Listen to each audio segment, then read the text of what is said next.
I want to share about the 2 vaccines on the infant vaccine schedule that are for bacteria that can cause meningitis. Most of what I'm about to say is from notes I've taken from Dr. Suzanne Humphrey's lectures and the book Miller's Review of Critical Vaccine Studies, and a talk from Hilary Butler. The HIB and PCV vaccines are the 2 I would have given my children if I hadn't researched the topic more, because meningitis is scary. These 2 bacteria cause meningitis mostly in kids under age 2, the most vulnerable and scary time to be parenting. But I also want to share why I did not give my babies these vaccines. It always goes back to God's design. Haemophilus, influenza, and pneumococcal are both bacteria that live in our throats harmoniously, generally not causing any harm, keeping each other in check along with the many other microbes that make their home there. They are potential pathogens, meaning when one grows out of control, it can cause disease. How does one grow out of control? It happens when you remove its counterpart. It's all about balance. God's design for nature is always balance, and He puts safeguards in place to prevent any one microbe from growing out of control. It's like in gardening.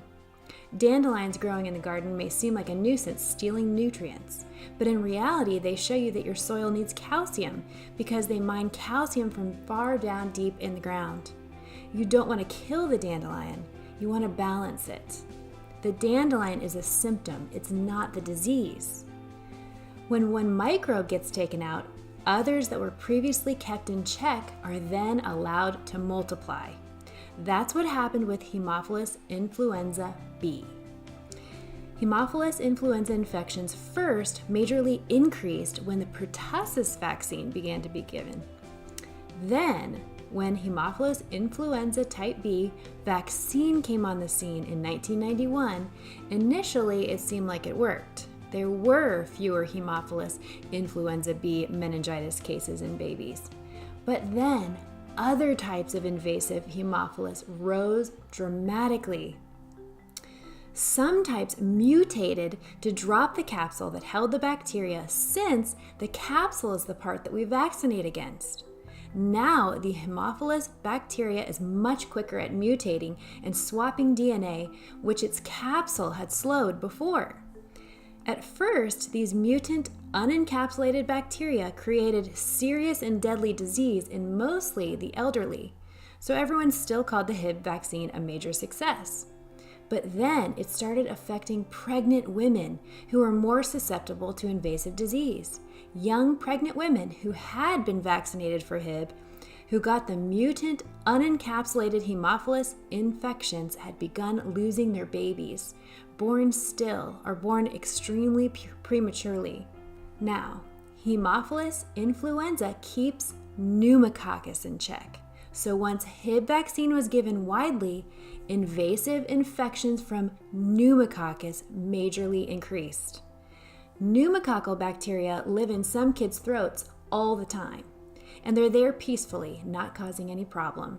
Occasionally, when sleep isn't good or too much sugar is being eaten, they can multiply and cause minor cold symptoms. Or in more moderate cases, a sinus infection or bronchitis, but serious infections are rare. There are more than 90 known strains of pneumococcal. The first PC vaccine that came out in 2000 covered only 7 of them. This vaccine caused other strains to quickly expand and cause more meningitis. Death rates from pneumococcal bacteria went up. New types emerged. So in 2010, a new vaccine was introduced to cover now 13 of the 90 strains. But now pneumococcal bacteria is mutating to drop its capsule too, just like HIB. And these unencapsulated pneumococcal are antibiotic resistant.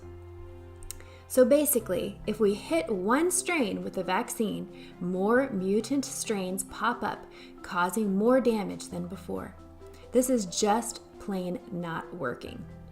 In our human attempts to override God's design for balance, we've created worse problems. On top of that, the vaccines themselves have side effects.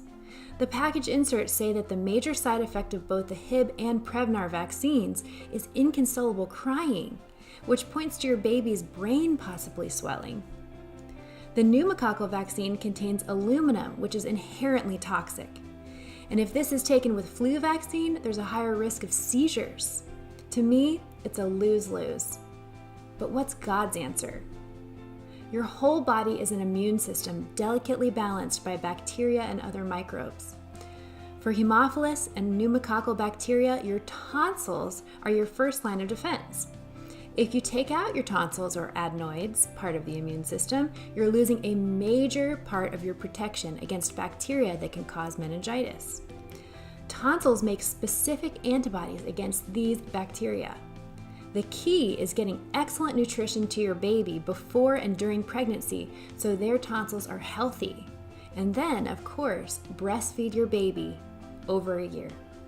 There's a compound in human breast milk called Hamlet, and it directly kills pneumococcus and Haemophilus influenza bacteria, and the bacteria cannot become resistant to it like they can to antibiotics.